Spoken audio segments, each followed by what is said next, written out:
Good morning, good morning, good morning.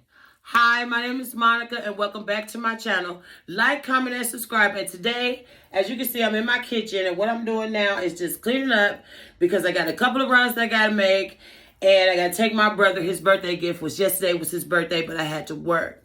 So just like I said, like, comment, and subscribe and share this video because we got to get this up and running. Okay. So today I wanted just to go into just talking to you guys about some stuff that's been like piercing my brain, just the whole brain, not just part of the brain, all the brain. Okay, so yesterday I was at work. And you know, when you at work, you normally have conversation about, you know, people just be talking. Well, it was this person at work and she's buying a house, which, you know, I'm not the type of person to discourage anybody from buying a house. If you want to buy a house, honey. Wherever you want to buy that, buy that. Because it's not where you live, it's how you live. Keep in mind, it's not where you live, it's how you live. Period, point blank. Okay, so this one person at my job, which I never discuss my job like that because I don't want to. But at the end of the day, this person was at work yesterday and she was talking about she wanted to buy a house. Now, in any neighborhood, in any state, any city, you always have the east, west. You like if you live on the west side here, that's normally the black side of town. And the east here in Ohio, in Dayton, is the white side of town. Then you have like West Carrollton and stuff like this, upper neighborhoods, Huber Heights, all that stuff. Trotwood, all this crazy stuff. Okay. Anyway, the lady was looking at houses. And she was looking at a house in Dayton. This is a Caucasian lady. I'm like, oh, okay, I'm not involved. I'm mad in the business that's paying me because this is not my conversation. This is their conversation. I'm mad in my business. Okay.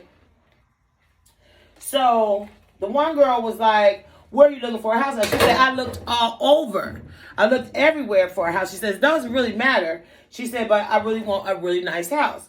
And so she was talking and talking and talking. The lady that was at the desk, she was talking also. And she was telling her, you know, where her neighborhood was and this and this and that and third. But really, it didn't make me any difference because a neighborhood is a neighborhood. It's not where you live, it's how you live. I've always believed that. This woman turned and told her, she said, well, she said, I went in Dayton. And that's where I live, in Dayton. She said, I went in Dayton. And I was looking at some houses there. She said, I really found a really nice house. And she was saying the street name or whatever the case may be. That's when I turned around and I said, I know where that street is at. I said, that is a really nice street. I said, that's retired General Motors workers. 90% of the neighborhood is retired people from General Motors. She was like, the one girl turned around and she said, oh my God, I just hope that you're not trying to buy a house in Dayton. She was like, why would you try to buy a house in Dayton? She was like, that's the ghetto.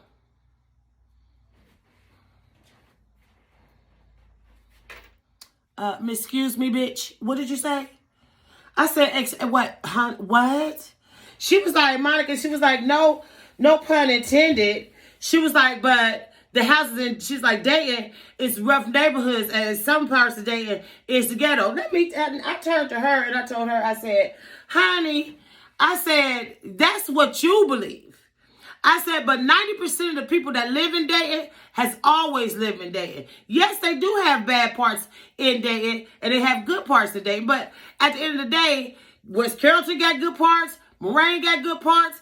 There's bad parts and good parts everywhere. She was like, well, there's a whole lot of drug use. I said, excuse me. But the drug use in Dayton is not coming from Dayton. They coming from your neighborhood, coming to Dayton looking for drugs. I said, but everybody don't live like that. Which brings me to my story. Okay, when we was growing up, my mom and my dad always lived in like a 2-story house. It had to have like a finished basement. The middle part had to have two ways to get upstairs, the front steps and the back steps. My mom and my dad was very specific about how the house was made.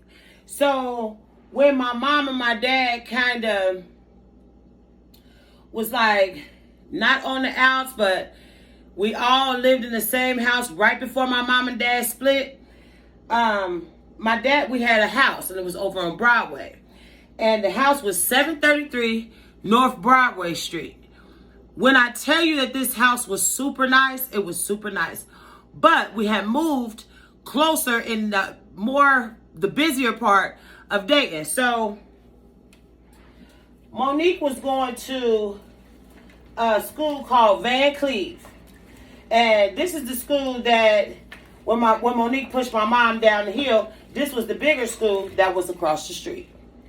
Well, Monique had these friends, which when you look at it now, they wasn't really her friends. I think they was people that was picking and trying to be nosy about how we lived or what we lived like, because it was odd back then for a mother and a father to be married. That was one. And I'm just going to be honest, to be married and living in the same household. My mom and my dad did. So I think it was kind of odd then because, see, my dad had a good job. My dad worked at PTI. PTI was a factory here in Dayton PTI was a factory that's in Dayton that was like a distributor for like Suave shampoo and stuff like this. And back then, Suave shampoo was like the stuff. Suave was it. Okay, Suave is not coming back, but Suave was it. Nevertheless, my mom and dad had this 2-story house. Monique had these friends that would come over to the house. It was 4 of them. It was Regina, Donna, Marnice, and somebody else. I can't remember who the 4th girl was. But anyway, they had came to the house one day. My dad had the curtains pulled back, and they was waxing the living room floor. But when they was waxing the living room floor, you know those great big grasshoppers? It was a big grasshopper, and it was on the window. When it was on the window, we had the curtains pulled back. We always sit on the porch and we was minding our business. And Monique's friends that came over, and when she seen the grasshopper, she went right back to school where Monique was at, and she told everybody that we had roaches. It was a grasshopper. But because she was malicious and she really wasn't Monique's friend, she went back. So when we got on the school bus the next day, everybody on the school called us, like, kept saying we had roaches and this, that, and the third. It hurt my feelings to see my sister hurt. So when it hurt Monique's feelings, I said something on the bus. Now keep in mind, I wasn't the very talkative type, but I was the kind that I was going to defend my sisters whether they were right or wrong. I was going to have their back because that's how my mom raised us. My mom raised us to have each other's back. And I'd be damned if I was going to sit there and allow this girl to totally take my family through it. Because at the time, my mom and dad was arguing on the regular. My dad was doing stuff, and my mom was doing stuff that they shouldn't have been doing at the time anyway. But family is family. That's what I thought at this time. So when this girl had said this, I just jumped up and I told her, I said, I know you not talking. And I said, you got like 19 people living in that house. And at the time, she had a bunch of people. But the feature that was in her house, it was an older modeled house. And it was in the, where these houses at that I'm talking about was like almost like a historical district. But because black people had moved in the neighborhood and stuff like this, some of the houses that they had was like super nice houses, but they had something that was unique about the house. Our house had 2 staircases. One you could see and one you couldn't see. Now, her house, Marnice's house, had an elevator. And the elevator actually worked. And her whole big thing, her mom's big thing about her house was that they had an elevator. Now, this is at the time, like, this is like 81, 82. So, if you had an elevator in your house, you was the stuff anyway. So, they thought she was it. They thought she was it. Her mom and them would go skating down the skate land and all this other stuff. So, when she said this, and I told her, she hit me. When she hit me, it didn't bother me that she hit me. She didn't hit me hard because I was only 11. But she didn't hit me hard. But Monique grabbed her arm and she said, don't put your hands on my sister no more. That's when her and Marnice stopped being friends right then. They just immediately stopped being friends. But for like 6 months straight, people always referred to us about like the roach that was in our house. And it wasn't a roach. It was a grasshopper. Yeah, she lied. Okay, so now I done finished in my kitchen. Now I'm in my dining room. I'm sitting down and drinking the rest of my coffee so I can finish telling y'all, you know what I'm saying, some of this stuff that was like ridiculousness. Okay, so fast forward. We are now living in Trotwood, but it was called Townview at the time. Now in Townview, my mom had a 3-bedroom house. My mom and my dad had broke up. My mama was with Eric. Eric is my stepdad. Now, they can say what they want to about Eric. Eric raised us. Like, he was there for fights. He was there for weddings. He was there for babies and all this other stuff. Eric is actually my dad. My father is my father and my dad is Eric. Okay, but anywho, nevertheless, we don't even know why we talk about that. But anywho, we had moved to Townview. Nice little house, but just like I said, it was only a 3-bedroom. It was a 3-bedroom house. It was 4 bedrooms. It was 4 bedrooms. My mom had her room. Me and Margaret shared a room. Monique and Clyde had a room of their own. Okay, so my mom had it where her and Eric was working. But my dad wasn't helping my mom at the time. So the neighborhood that we moved in wasn't the greatest neighborhood, but we had a nice house. Family. I know y'all remember me telling y'all the story about how my aunt came over there and she was talking about the generic box of cereal and Monique had bought the cereal. This is the house that took place in. So this one particular time, the same aunt, I'm not going to say her name because it's irrelevant. If she knows, she knows. Okay. The same aunt came over to the house, and when she came over to the house, she was talking to my mom or whatever. My mom was very big on keeping the house clean. As you can clearly see with me, I keep my house clean all the time. If you watch my videos, you already know. My house, no ma'am. My mom, every Saturday morning, we would get up early, like 5 o'clock in the morning, and we would strip the house down, wipe the walls down, and stuff like this. My mom was really big on keeping the house clean. Nevertheless, my aunt had came over there.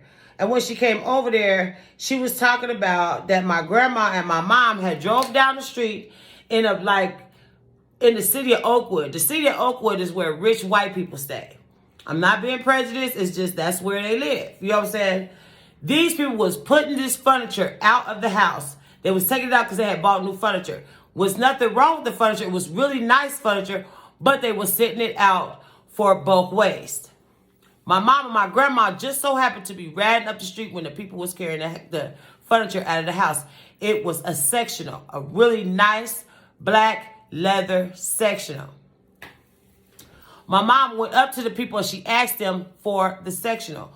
When she asked them for the sectional, the lady gave it to my mom. My mom and my grandma went back to my granddaddy's junkyard and went and got the truck and went and got the furniture and brought it to the house. We took the old furniture out, put it in the garage so we could sit in the garage and play around or whatever the case may be and chill in there instead of chilling in the house. Okay, so my grandma, not knowing that my aunt was like malicious and vicious by the mouth, my aunt went over to my grandma's house. My grandma told my aunt where my mom had got the furniture from.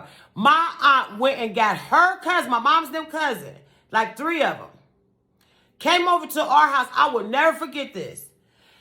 Came in, my mom had set the living room up and it looked really nice. But the furniture was used furniture. But we was poor. My mom couldn't afford to buy a brand new sectional, but at the time sectionals was out. So when my mom seen it, she got it. My aunt came over to the house. It's not where you live, it's how you live. My aunt came over to the house.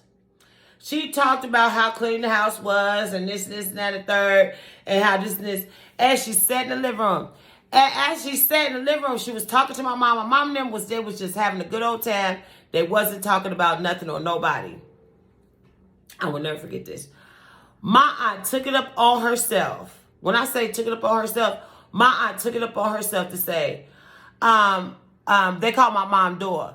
She was like, Dora, she was like, I know this is some nice furniture. She was like, but this makes you a garbage picker. She said, you got your furniture out the garbage. So, of course, she told her daughter. When she told her daughter, I don't know if her daughter mentioned it or not, but I remember blankly that my mom got upset. She put everybody out the house, which was her sister and the 2 cousins or 3 cousins, however many it was at that time. She put them out, and my mom cried for like 2 days because my aunt took it upon herself to call my mom a garbage picker. Yes. Even though our house stayed clean and we was poor, I think it made people feel better with wiping their feet on us because we really didn't have anything. This is the reason why I work as hard as I do. So no mistakes made, honey. We're not going to get that one off. Yes, my aunt was this part of this story. Yeah, girl, bye. Okay, as you can see, I made it upstairs to my beauty room. Now, I have been cleaning and talking to y'all because at the end of the day, I never understood why people were so like malicious to us. And they knew our situation. They knew that my mom was doing it as a single parent. Even though my dad still, let me bring this down a little bit. My dad still was in the same city. He just wasn't doing for us. My mom and Eric was. Okay, fast forward from there. Okay, I had moved into the projects. When I say I moved into the projects, I moved into the projects, and I know I lived there maybe a year and a half, not even that long. Because as you know, they had already burnt up my van. I had got into a fight. I had got cut, which was this cut here. This cut here when they call themselves coming to my house. But if you've seen that video, then you know. If you know, you know. Okay, anyway.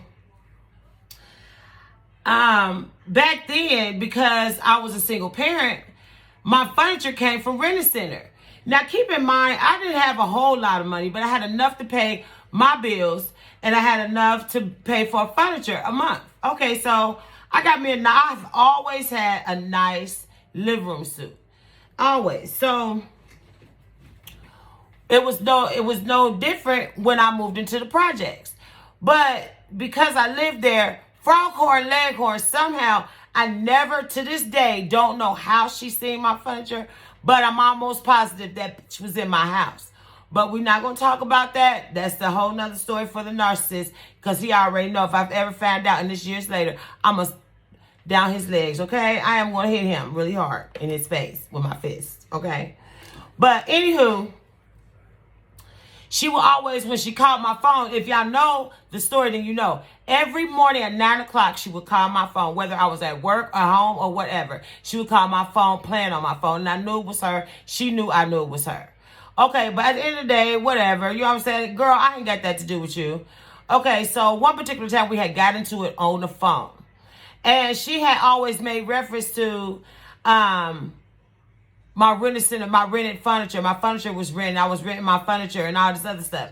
So even though I kept my house clean, she would always make reference to the fact that I had rented furniture. But keep in mind, it's not where you live, it's how you live. Okay, so I had moved from the projects. I had moved to an apartment down the street, like maybe about 2 or 3 blocks from the projects. I got my baby out of the projects. It was too much going on. He was doing too much up there with all those other women that I wanted to move. So I moved. But she came in so nosy. She had seen my uncles that moved my furniture. She followed the furniture truck. She followed my uncle them to my house and sat across the street. That's how she knew where my new apartment was, because she sat across the street and followed the movers to the house. Because I didn't want the same furniture that I had when I was there, I decided that I was going to trade that furniture in. You know, at Rent-A-Center, you could trade your furniture in and you could get you a new living room suite. And you start over from where you was. That payment would go on to something new, as long as the furniture wasn't tore up that they came and got. Okay, so I decided to change my furniture. I changed my living room. So I went to Family Dollar. I got the curtains and everything else that belonged in the house that was the same color as the furniture, because I was like matchy like I am now.